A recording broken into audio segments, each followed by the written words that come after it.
Uh, we had a good discussion. I've talked about what I'm about to tell you about today, as well as he was thanking the American people for their support, understands it's significant, and we talked about keeping everyone together in terms of Europe, the European Union, and others in the effort to stop Putin's brutality. But before I head out to the West Coast, I want to quickly update the American people on the latest steps we're taking to support the people of Ukraine and to hold Putin accountable for his brutal and bloody war. Russian forces have retreated from Kyiv, leaving behind them a horrifying evidence, and you've seen it, you reported it, your folks.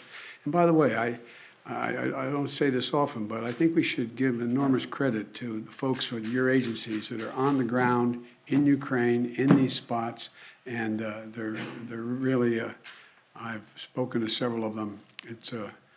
We owe them. But uncovering these evidences of their atrocities and war crimes against Ukrainian people is so clear to the whole world now. Now they've launched and refocused their campaign to seize new territory in eastern Ukraine. And we're in a critical window now of time where they're going to set the stage for the next phase of this war. And the United States and our allies and partners are moving as fast as possible to continue to provide Ukraine the forces that they need, the weapons they need, the equipment they need, their forces need to defend their nation.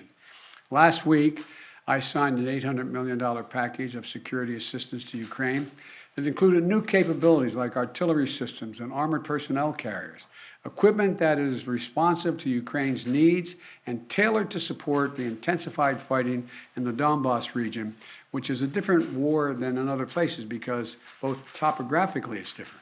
It's flat, it's not in the mountains, and it requires different kinds of weapons to be more effective. Today, I'm announcing another $800 million to further augment Ukraine's ability to fight in the east, in the Donbas region. This package includes heavy artillery weapons, dozens of howitzers, and 144,000 rounds of ammunition to go with those howitzers. It also includes more tactical drones. In the past 2 months, we've moved weapons and equipment to Ukraine at record speed. We've sent thousands of anti-armor and anti-missile helicopters, drones, grenade launchers, machine guns, rifles, radar systems. More than 50 million rounds of ammunition had already been sent.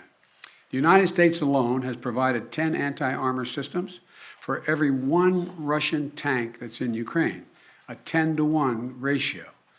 We're sharing and will continue to share significant timely intelligence with Ukraine to help defend them against Russian aggression. And on top of this, these direct contributions from the United States, we're the outfit facilitating the significant flow of weapons and systems to Ukraine from other allies and partners around the world, like the S-300 long-range anti-aircraft systems that Slovakia recently transferred to Ukraine. We are getting them in there. We won't always be able to advertise everything that our partners are doing to support Ukraine and its fight for freedom, but to modernize Teddy Roosevelt's famous advice, sometimes we will speak softly and carry a large javelin, because we're sending a lot of those in as well. You know, but we're not sitting on the funding that Congress has provided for Ukraine. We're sending it directly to the front lines of freedom, to the fearless and skilled Ukrainian fighters who are standing in the breach. You got to admit, must be amazed at the courage of this country, the resolve that they're showing, not just their military, but the average citizen, men and women, young men, young women as well. It's, you know, the sustained and coordinated support of the international community, led and facilitated by the United States, is a significant reason why Ukraine is able to stop Russia from taking over their country thus far. Every American taxpayer, every member of our armed forces can be proud of the fact that our country's generosity and the skill and service of our military helped arm and repel Russia's aggression in Ukraine, to beat back Putin's savagery that tried to seize Ukraine's capital and wipe out Ukraine's government. The Battle of Kyiv was a historic victory for the Ukrainians. It was a victory for freedom, won by the Ukrainian people with unprecedented assistance by the United States and our allies and our partners. Now, Now we have to accelerate that assistance package to help prepare Ukraine for Russia's offensive that's going to be more limited in terms of geography, but not in terms of brutality. Not in terms of brutality.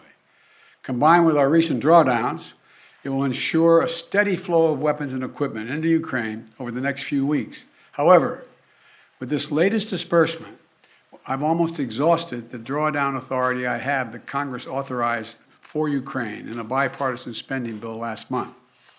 In order to sustain Ukraine for the duration of this fight, next week I'm going to have to be sending to Congress a supplemental budget request to keep weapons and ammunition flowing without interruption to the brave Ukrainian fighters and continue to deliver economic assistance to the Ukrainian people. My hope is, and my expectation is, Congress would move and act quickly. And I want to thank the Congress, Democrats and Republicans, for their support for the people of Ukraine. Our unity at home, our unity with our allies and partners, and our unity with the Ukrainian people is sending an unmistakable message to Putin. He will never succeed in dominating and occupying all of Ukraine. That will not happen. In addition to bolstering Ukraine's resistance on the battlefield, we're also demonstrating our support for the people of Ukraine. Today, the United States is announcing that we intend to provide an additional $500 million in direct economic assistance to the Ukrainian government. This brings our total economic support for Ukraine to $1 billion in the past 2 months.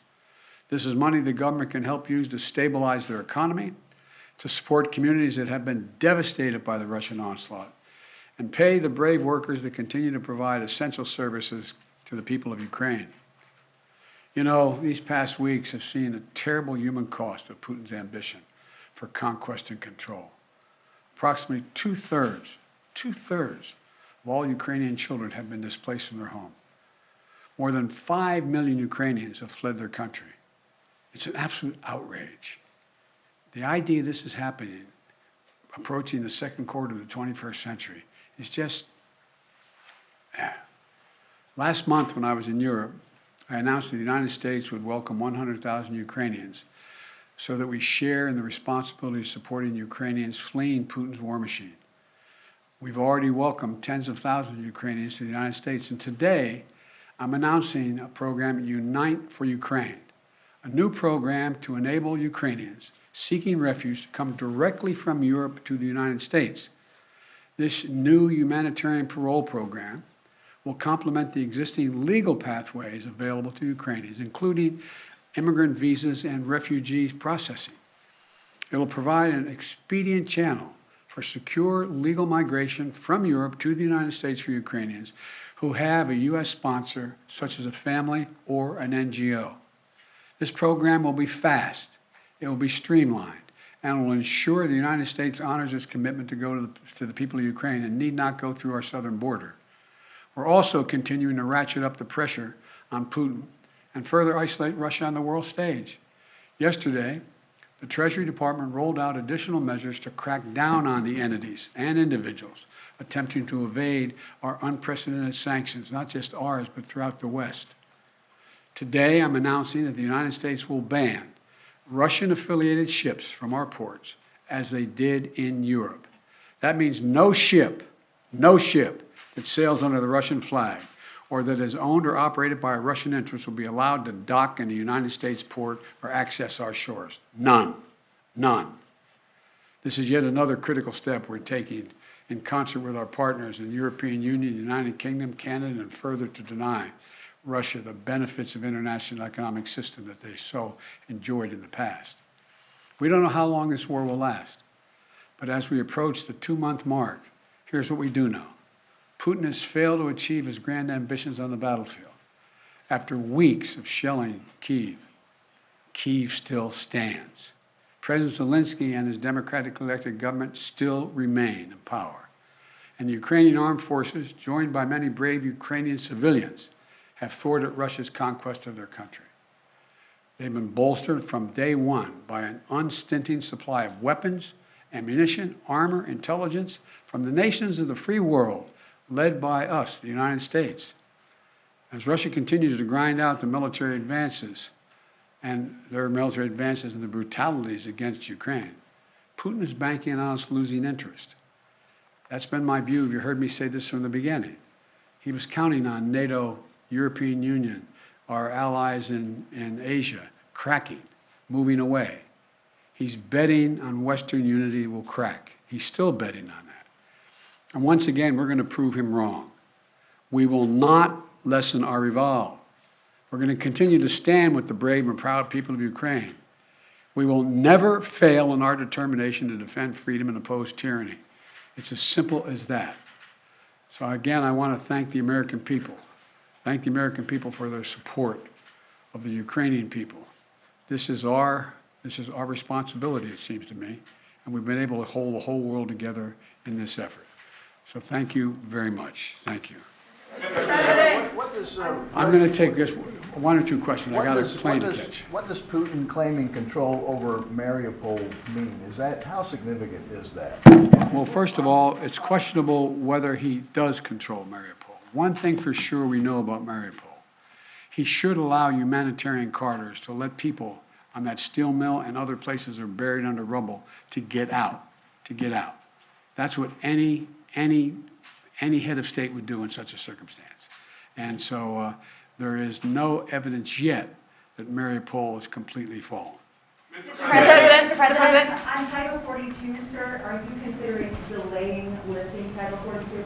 No, what I'm considering is continuing to hear from well, first of all, there's going to be an appeal by the Justice Department, because as a matter of principle, we want to be able to be in a position where if in fact it is strongly concluded by the scientists that we need Title 42, that we be able to do that.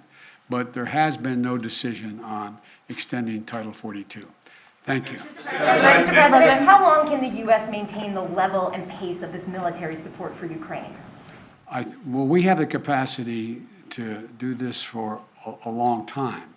The question is, are we going to continue to maintain the support of the international community and keep the pressure on Putin to prevent him from overrunning the country, number one, and number two, make sure we continue to maintain the economic sanctions, which over time, and we're beginning to see it, are devastating their economy and their ability to move forward.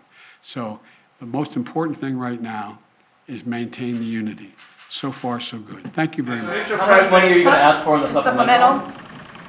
How much money in the supplemental, The sir? answer that's being decided now. I'm asking the Defense Department to put together a head. Thank you. Thank you, sir. Thank you.